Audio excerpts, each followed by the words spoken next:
Hola, mi nombre es Andrea Rojas. Soy estudiante de la Maestría en Traducción e Interpretación Inglés-Español en la Universidad Autónoma de Guadalajara. Y el día de hoy te hablaré un poco acerca de los orígenes y la evolución del español. En específico, hablaremos de la consolidación de la lengua romance, los préstamos del árabe y 3 acontecimientos importantes ocurridos en 1492. El descubrimiento de América, los préstamos de las lenguas americanas y la primera gramática de la lengua española. Comencemos. La consolidación de la lengua romance. Las lenguas romances, también llamadas lenguas románicas, lenguas latinas o lenguas neolatinas, son una rama indoeuropea de lenguas estrechamente relacionadas entre sí y que aparecieron como evolución del latín vulgar. El latín vulgar era utilizado en la vida cotidiana y hablado por la gente común. En contraste, el latín clásico era la forma estandarizada utilizada en la lengua escrita, en contextos formales y por las clases altas. La evolución de las lenguas romances se remonta a los siglos V y IX. El término romance deriva de la expresión romanice, del latín posclásico que significa a la forma romana, y que a su vez derivó de la palabra en latín romanus. El 70% de las palabras en español derivan del latín. Algunos ejemplos son los días de la semana, excepto el sábado, los meses, muchos nombres de ciudades y pueblos, como Pamplona, León, Zaragoza, Lugo, Mérida y Astorga, y también los numerales. Las lenguas romances más habladas actualmente son el español, el portugués, el francés, el italiano, el rumano y el catalán.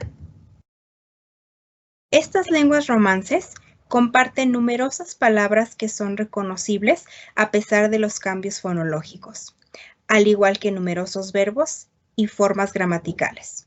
Por ejemplo, el verbo comer, que proviene del latín vulgar manducare, literalmente masticar, es en francés manger, en italiano mangiare y en catalán menjar. Préstamos del árabe. En el año 711 se produce la invasión árabe. Diversas tribus dispersas de Arabia, siguiendo las doctrinas de Mahoma, inician la Guerra Santa y en menos de medio siglo se apoderan de muchos territorios. De esta forma, ocupan prácticamente toda la península ibérica. La presencia de la lengua y cultura árabes en la península ibérica se mantuvo hasta 1492, pero se prolongó hasta 1616, cuando los últimos moriscos fueron expulsados. Los moriscos fueron descendientes de los musulmanes españoles, obligados a elegir entre conversión o exilio. Del contacto entre el árabe y las lenguas romances peninsulares se obtuvo la preposición hasta, el sufijo y muchas palabras, en general las que empiezan con al. Algunos ejemplos son los siguientes. En agricultura, alfalfa, alcachofa y acequia. En jardinería, alelí, azucena y azar. En la guerra, alcázar, alférez y tambor.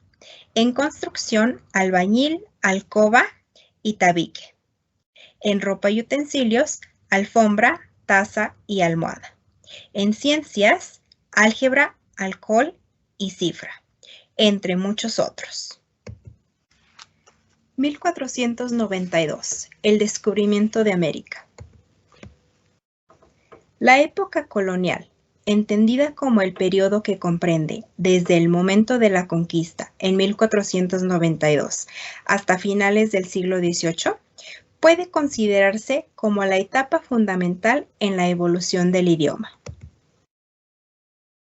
La conquista. La colonización fue planificada en Castilla, y gestionada en Andalucía con la colaboración de las Canarias. Los colonos. La población que emigró a América estaba formada por un conjunto heterogéneo que podría calificarse de clases medias urbanas. A este grupo pertenecían los segundones de las familias nobles, los artesanos expulsados, las familias desposeídas de sus bienes, además de algunos reos a los que se les conmutaban las penas. Apenas sabían leer y escribir, y una vez establecidos se limaban las diferencias, pues se ganaban la vida como marineros, pequeños propietarios, artesanos, empresarios, etc. Y la lengua que predominaba era la variante andaluza.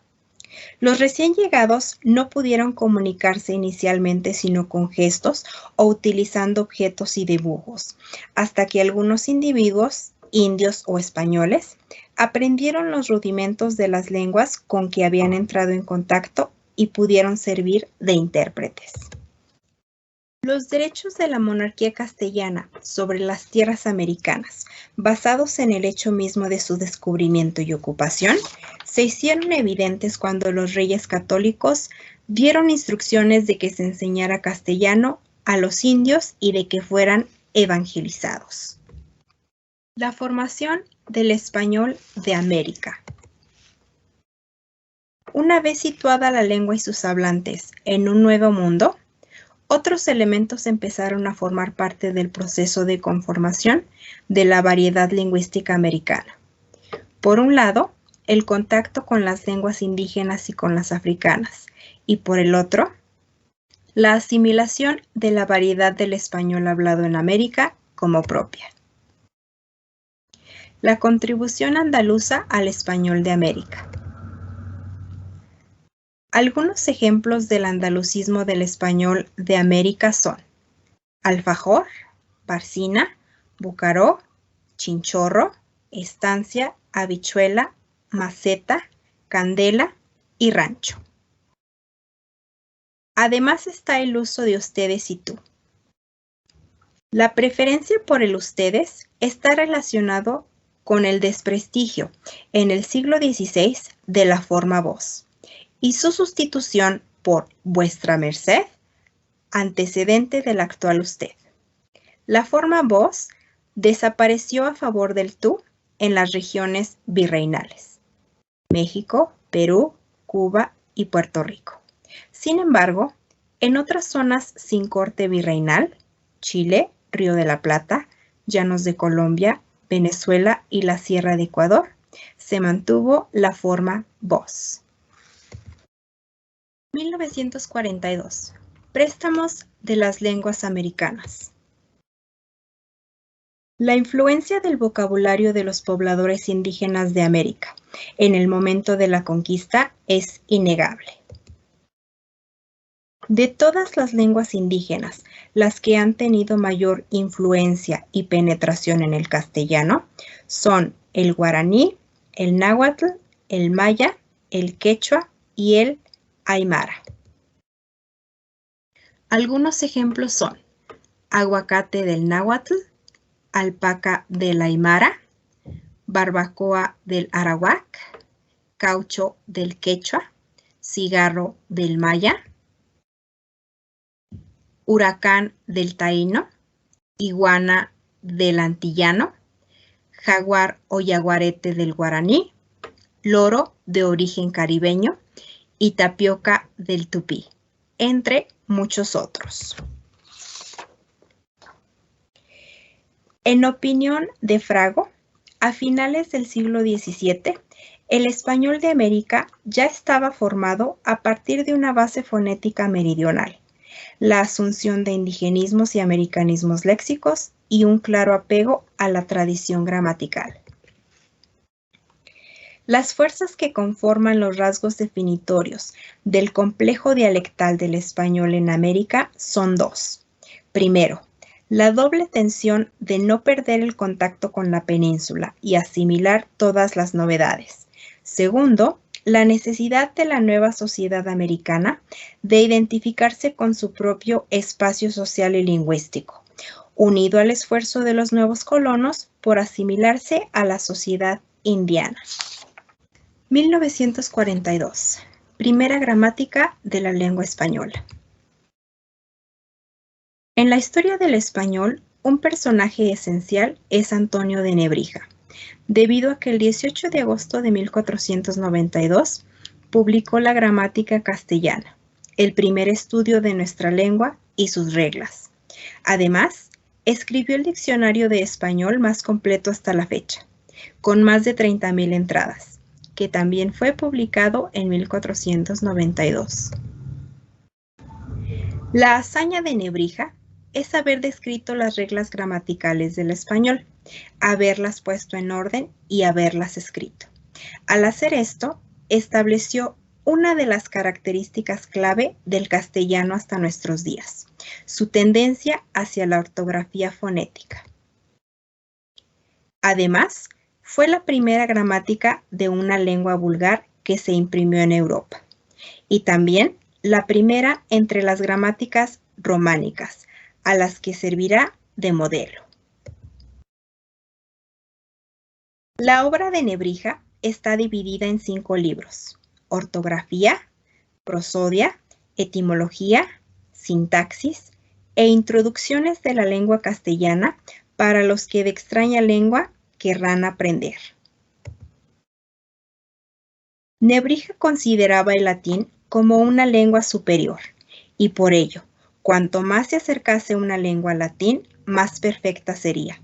Por esta razón, su gramática es un tratado a la manera latina. Adicionalmente, resultó una herramienta para la difusión del español, ya que a partir de 1492 el territorio español se extendió por buena parte del globo, y los autores de nuevas gramáticas, próximos temporalmente a Nebrija, tomaron su obra como base en materia ortográfica. Por último, tenemos la bibliografía.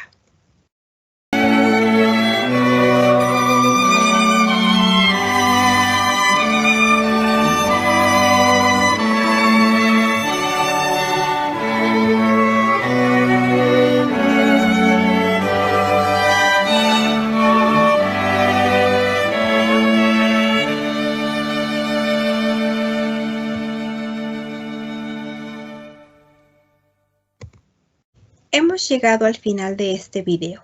Espero que la información te resulte útil.